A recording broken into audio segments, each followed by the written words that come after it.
Salve saudara-saudari, apa pesan sebenarnya dari salib? Yang pertama, demonstrasi kasih Allah terhadap manusia. Yang kedua, tebusan pembayaran dosa-dosa kita yang memberikan kepuasan yang pantas bagi keadilan Tuhan dengan membayar harga yang tidak terhingga atas pelanggaran yang tidak terhingga yang dilakukan terhadap Allah oleh dosa-dosa kita. Dan yang ketiga itu pelajaran ilahi yang mengajarkan nilai penebusan dari rasa sakit dan penderitaan kita. Mari kita lihat yang pertama, itu perwujudan kasih Allah yang luar biasa terhadap umat manusia.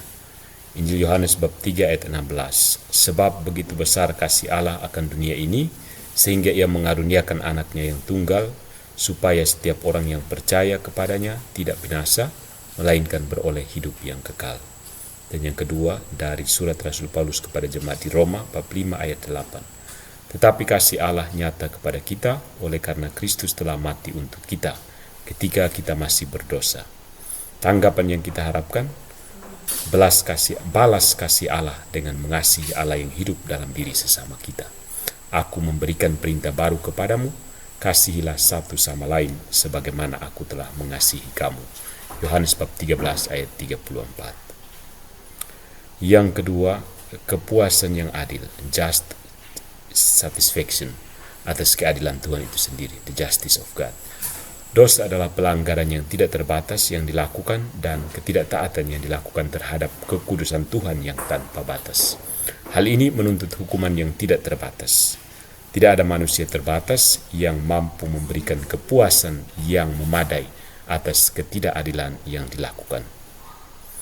Oleh karena itu, Allah dalam belas kasihannya mengizinkan putranya Yesus untuk membayar harga atas dosa-dosa kita dengan pengorbanan berdarah dari kehidupan manusianya. Untuk kitalah dia menjadikan dia yang tidak mengenal dosa, supaya kita menjadi kebenaran Allah di dalam dia. 2 Korintus bab 5 ayat 21. Yesus membawa kita kembali ke keadaan menjadi anak-anak Allah dari perbudakan kita, dari perbuatan dosa, dengan membayar nyawanya sebagai tebusan atas dosa-dosa kita. Itulah sebabnya Yesus berkata, sebab anak manusia datang bukan untuk dilayani, melainkan untuk melayani dan untuk memberikan nyawanya menjadi tebusan bagi banyak orang. Markus bab 10 ayat 45.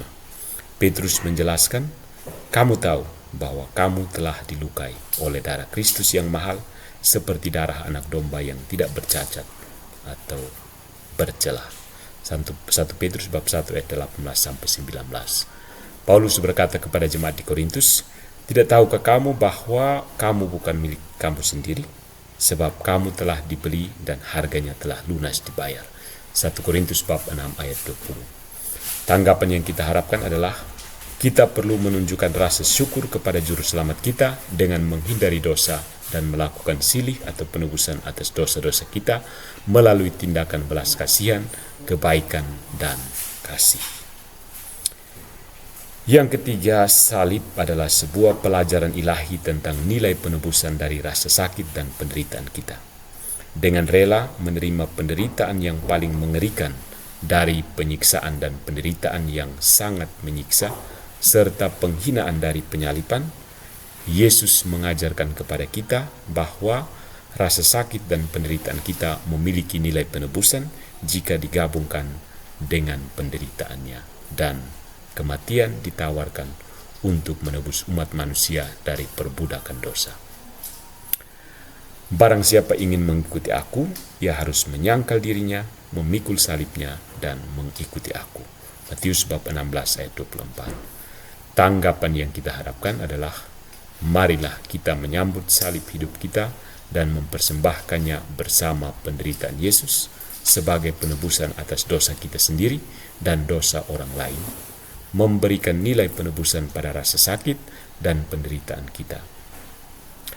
Mari kita belajar untuk menerima dengan cara yang sama rasa sakit yang timbul dalam mengendalikan kecenderungan jahat kita dan lebih banyak mempraktikkan pengendalian diri.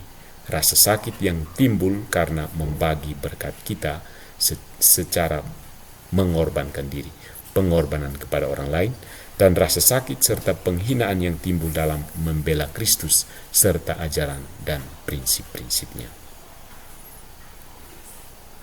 Platia tibi Dominus.